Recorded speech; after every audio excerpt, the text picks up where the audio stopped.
मेरी तकरीर आपको क्या फ़ायदा देगी? जब इतना बड़ा एक महीने का रमज़ान आपको लड़ाई झगड़ों से नहीं रोक सका तो मेरी तकरीर आपको क्या रोकेगी?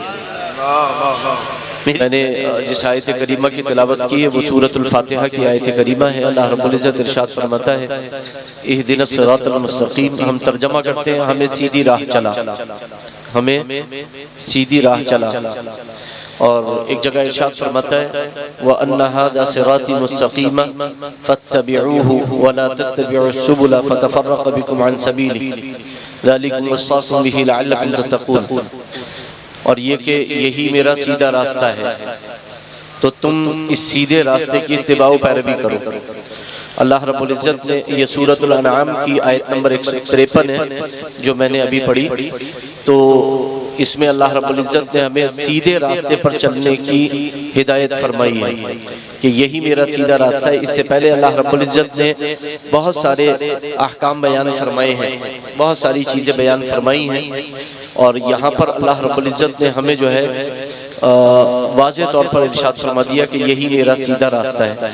वहाँ अल्लाह रब्बुल इज़्ज़त ने हमें हलाल और हराम के मसाइल बयान फरमाए और अहकाम बयान फरमाए, और जिन चीज़ों को हलाल किया, जिन चीज़ों को हराम किया, हमें क्या करना है क्या नहीं करना है, किन बातों का ख्याल रखना है। ये जिक्र फरमाने के बाद अल्लाह रब्बुल इज़्ज़त ने इस आयत करीमा में इरशाद फरमाया, ये जो मैंने हलाल और हराम के ये तमाम अहकाम और मसाइल तुम्हारे लिए बयान फरमाए, तुम इनका पास लिहाज रखो, यही सीधा रास्ता है। यानी हलाल और हराम की तमीज़ करते हुए चलो, हलाल और हराम की तमीज करते हुए चलो।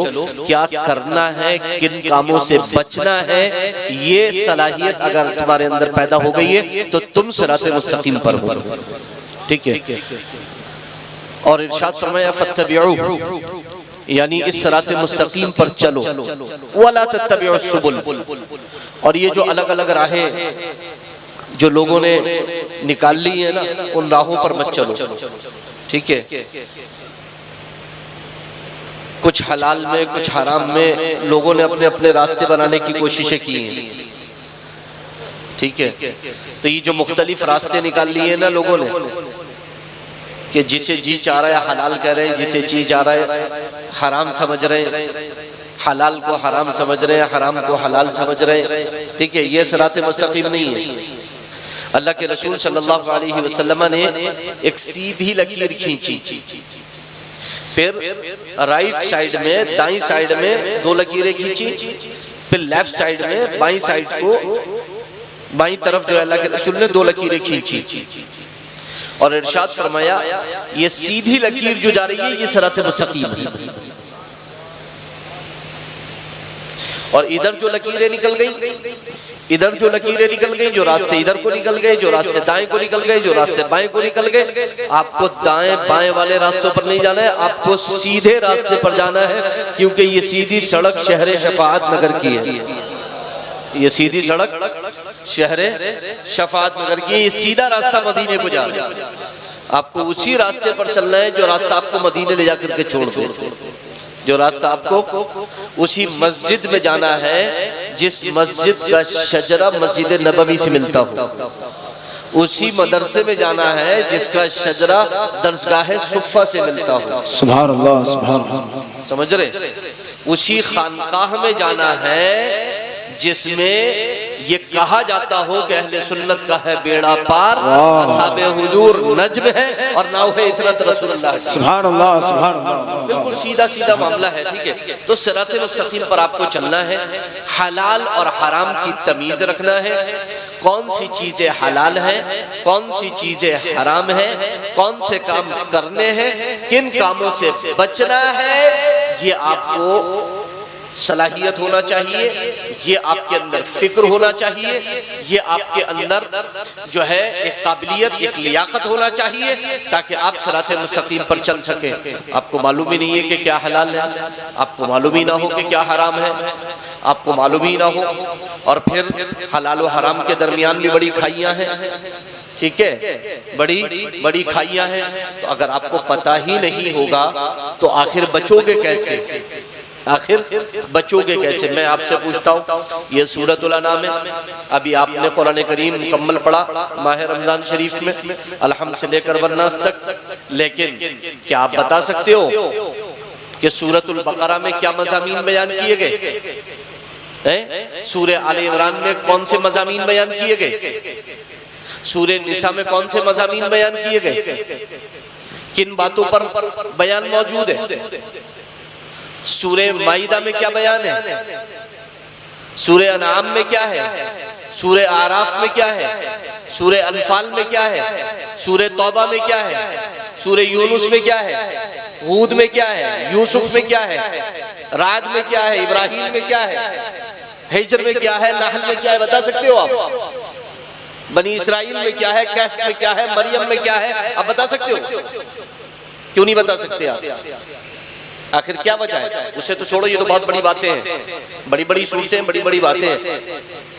आपको अलम तरा से लेकर के वन्नास तक 10 सूरतों के बारे में बताओ, क्या उसके मज़ामीन आपको पता है? सूरतुल फील में क्या बयान किया गया? लिइलाफी कुरैश में क्या बयान किया गया? सूरतुल माऊन में क्या बयान किया गया? सूरतुल कौसर का मज़मून क्या है? सूरतुल काफिरून का मज़मून क्या है? सूरतुल नसर का मज़मून क्या है? सूरह लहब का मज़मून क्या है? सूरतुल इखलास का मज़मून क्या है? वो पता होना चाहिए ना, आपको मालूम होना चाहिए ना। आप मुसलमान हो ना, पैसे मत दो भाई, बैठ जाओ। मालूम नहीं है इस बात के पैसे दे रहे हो, बैठ जाओ। ठीक है, आप मेरी संजीदा गुफ्तगू है, मेरी कोई तकरीर नहीं है। तकरीर अल्हम्दुलिल्लाह हज़रत ने की है माशाल्लाह, और अल्लाह ताला हम सबको अमल की तौफीक अता फरमाए। और वक्त भी नहीं है, इंशाल्लाह दुआ होगी।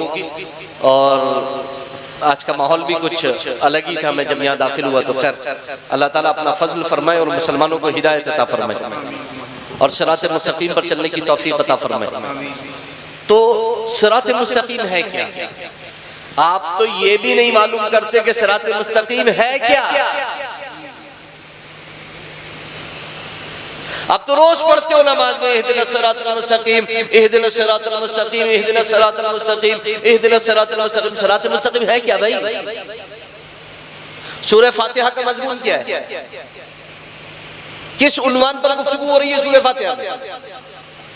क्या बयान किया जा रहा है सूरह फातिहा के अंदर? संजीदगी से गौर करने की जरूरत है। जो मुसलमान अभी तक सूरह फातिहा और सूरह इखलास कुल हुवल्लाहु अहद के बारे में नहीं जान पाए हैं, वो मजीद दीन के बारे में और क्या जान पाएंगे? जी। जो मुसलमान अभी तक अपने नबी के वालिदैन, दादा वगैरह उनका शजरा याद नहीं कर पाए हैं, नाम याद नहीं कर पाए, वो मजीद क्या तरक्की कर पाएंगे? जो मुसलमान अभी तक नमाज और रोजे के मसाइल नहीं याद कर पाए हैं, सीख नहीं पाए हैं, ज़कात के मसाइल नहीं सीख पाए हैं, वो मजीद क्या तरक्की कर पाएंगे और क्या अपने दीन के लिए, हिफाजत के लिए क्या सामान कर पाएंगे? जो खुद अपनी आखिरत की तैयारी नहीं कर पाए हैं, वो मजीद किसी और के क्या काम आएंगे? दुनिया का माहौल पता है आपको, पूरे हिंदुस्तान का माहौल पता है आपको, सारी चीजें पता है आपको, सब कुछ आपकी आंखों के सामने है। मजीद मैं भी मुझे से और ना जाने कितने आएंगे, तकरीरें करके चले जाएंगे, गुफ्तगू करके चले जाएंगे। आप भी सुनोगे, सुनते हो आप, 40 साल हो गए, 20 साल हो गए, 50 साल हो गए आपको तकरीरें सुनते हुए, 20-20 साल हो गए, 10-10 साल हो गए। बड़े जोश से आप तकरीरें भी करवाते हो, मुक़र्रिरीन भी बुलाते हो, पैसा भी उड़ाते हो, सब कुछ करते हो, सब आते भी हैं, बोलते भी हैं, कहते भी हैं, आप सुनते भी हो। लेकिन जाहिर सी बात है, पे मशवरत अंजुमन साख्तन नशिस्तंद खुर्दंद व बरखास्तन, ठीक है, आए महफिल लगाई, महफिल सजाई, आए उठे बैठे खाया पिया और मंजुमन बर्खास्त हो गई, घर चले गए। क्या मतलब हो गया? मेरी तकरीर आपको क्या फायदा देगी? जब इतना बड़ा 1 महीने का रमजान आपको लड़ाई झगड़ों से नहीं रोक सका, तो मेरी तकरीर आपको क्या रोकेगी? मेरी तकरीर आपको क्या रोकेगी? मैं तो तकरीर करने का मूड ही खत्म कर दिया, वहां से दिमाग से निकाल दिया तकरीर करने का कि मुझे तकरीर करना चाहिए। क्योंकि जो इतना बड़ा रमजान, इतना बड़ा माह मुबारक, ऐसा अजीम माह मुबारक, ऐसी अजीम इबादत जो सिर्फ और सिर्फ और सिर्फ अल्लाह की रजा हासिल करने का जज्बा आपके अंदर पैदा करने के लिए आया था। वो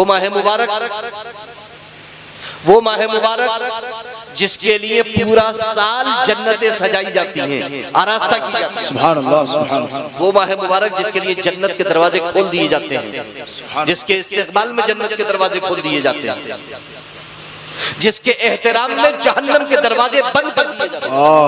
सुभान अल्लाह। वो माह मुबारक जिसमें अल्लाह का पाक कलाम कुरान मुक़द्दस नाज़िल हुआ।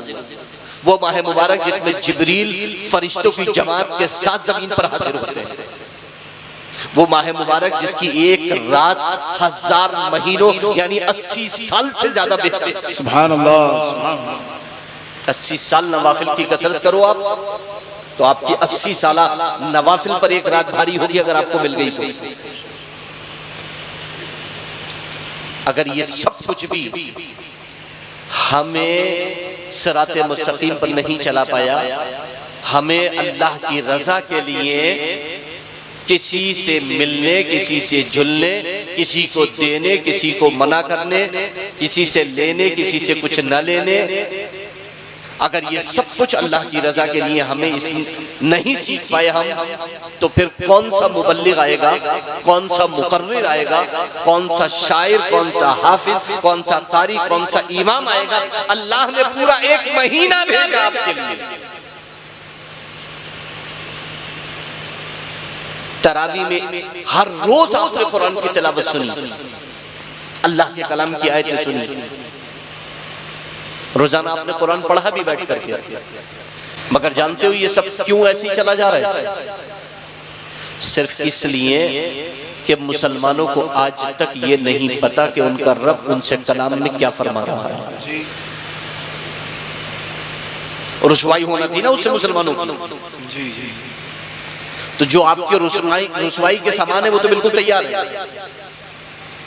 मजीद अपनी रुसवाई के लिए अगर हम तैयार हैं तो फिर जाहिर सी बात है कि फिर शिकवा किस बात का है, फिर शिकायत किस बात की है। जब हम खुद ही अपनी रुसवाई के लिए तैयार हैं तो अब मजीद किसी से क्या शिकायत करना है? क्या किसी को इल्जाम देना है कि ये हमें मार रहे हैं, जुल्म कर रहे हैं, सता रहे हैं, हमारी रुसवाई कर रहे हैं, हमारे खिलाफ जा रहे हैं, जब हम खुद ही अपने नहीं हैं, अपने भाइयों के नहीं हैं। जी जी। अल्लाह के रसूल सल्लल्लाहु अलैहि वसल्लम के हाथ पर जिन लोगों ने बैत की, तो जानते हो बैत के अल्फाज में एक बहुत ही अहम शर्त थी। अल्लाह के रसूल सल्लल्लाहु अलैहि वसल्लम की एक सहाबी से अल्लाह के रसूल ने बैत की, बाकायदा उसमें शर्त लगाई अल्लाह के रसूल ने। इस बात की शर्त लगाई कि इस बात पर बैत करो कि मैं हर मुसलमान की खैरख्वाही करूंगा। सुभान अल्लाह। वो कहते हैं बायातु रसूलुल्लाह सल्लल्लाहु अलैहि वसल्लम अला इकामिस सलाह व ईताई ज़कात व सौम रमज़ान व हज्जिल बैत व नुस्खी लिकुल्लि मुस्लिम। मैंने रसूलुल्लाह के हाथ पर बैत की कि मैं नमाज पढ़ूंगा, ज़कात अदा करूंगा, रोजा रखूंगा, हज करूंगा और हर मुसलमान भाई की खैरख्वाही करूंगा। सुभान अल्लाह, सुभान अल्लाह। हर मुसलमान भाई की खैरख्वाही। चूंकि रसूलुल्लाह ने सल्लल्लाहु अलैहि वसल्लम ने एक सहाबी से ये बैत ली, अब ये हर सहाबी की बैत मानी जाएगी, ये हर मुसलमान की बैत रसूलुल्लाह के हाथ पर मानी जाएगी। अगर रसूलुल्लाह सल्लल्लाहु अलैहि वसल्लम ने किसी सहाबी से ऐसी बैत ली है तो वो बैत हर मुसलमान की बैत मानी जाएगी। हम भी शामिल हैं उसमें कि हमने भी रसूलुल्लाह सल्लल्लाहु अलैहि वसल्लम के हाथ पर इस बात की बैत की है कि या रसूलुल्लाह हम अपने मुसलमान भाइयों की खैरख्वाही करेंगे, कभी उनकी बदख्वाही नहीं करेंगे, कभी उनका बुरा नहीं चाहेंगे, हमेशा उनका अच्छा ही चाहेंगे। हम हमेशा आपस में मुत्तहिद रहेंगे, हम हमेशा आपस में मुत्तफिक रहेंगे। कोई गलती हो जाएगी अफो दरगुजर कर देंगे, क्योंकि हम जिस खुदा के बंदे हैं, जिस नबी के उम्मती हैं, उनकी सिफत माफ फरमाना है। अल्लाह माफ फरमाता है। अल्लाह ताला मग़फ़िरत फरमाता है। क्या उम्मीद रखते हो क़यामत के दिन अल्लाह से कि वो माफ फरमा दे? यही तो उम्मीद रखते हो ना? जी जी। तो जो यहाँ माफ करने को तैयार नहीं है वो क़यामत में माफी की उम्मीद लिए बैठे हैं। क्या बात है, क्या बात। वो क्या शेर लिखा था शहादत हुसैन से मुताल्लिक, अतरजु उम्मतुन क़तलत हुसैना शफ़ाअत जद्दिही यौमल हिसाबी। क्या वो कौम जिसने हुसैन इब्न अली को शहीद कर दिया है क़यामत के दिन मुस्तफ़ा की शफ़ाअत की उम्मीद रख सकती है? रसूलुल्लाह के जिगर पारे को टुकड़े करोगे और क़यामत में उन्हीं की शफ़ाअत की उम्मीद करोगे?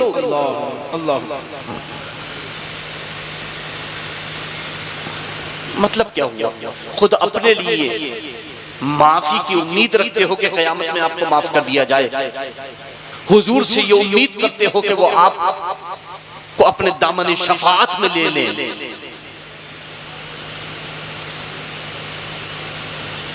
जब ढूंढा करें सदर क़यामत के सिपाही, सदर क़यामत के सिपाही जब मुजरिमों को ढूंढे तो दामन शफ़ाअत में पनाह लेने के लिए मचलो, और यहाँ किसी को माफ करने के लिए तैयार ना हो, दरगुजर से काम लेने के लिए तैयार ना हो। किस कौम को देख रहे हैं हम? क्या मैं उसी कौम के दरमियान बैठा हुआ हूं कि जो आज ईद के 5वें छठे दिन में 10 बजे 11 बजे 2 बजे तक भी सो के उठने को तैयार नहीं है? या मैं उस कौम के दरमियान बैठा हुआ हूं जो आज से ठीक 1 हफ्ता पहले पूरी रात जाग रही थी, अल्लाह की इबादत कर रही थी, तिलावत कर रही थी, सहरी के वक्त 1 घंटा सो रही थी, फिर उठ करके सहरी करके नमाज पढ़ के तिलावत करके बाद में जाकर के सो रही थी? किस कौम के दरमियान बैठा हुआ? वही नौजवान है जो अभी रमजान के 1 महीने मस्जिदों में भरे हुए थे और मस्जिदों में जा रहे थे। किस कौम के दरमियान तय करना बहुत मुश्किल है। 1 हफ्ते पहले ये कौम कैसी थी, 1 हफ्ते के अंदर अंदर इस कौम पे से वो रंग कहां गायब हो गया जो रंग इसके ऊपर चढ़ा हुआ था। सिर्फ 1 हफ्ते में रंग बदल गया। कोई और क्या कोशिशें करेगा आपका रंग उतारने के लिए? कोई क्यों कोशिशें करेगा आपको इस्लाम से दूर करने के लिए? किसी को क्या जरूरत पड़ी है मेहनत करने की? 1 महीना मशक कराई गई आपको,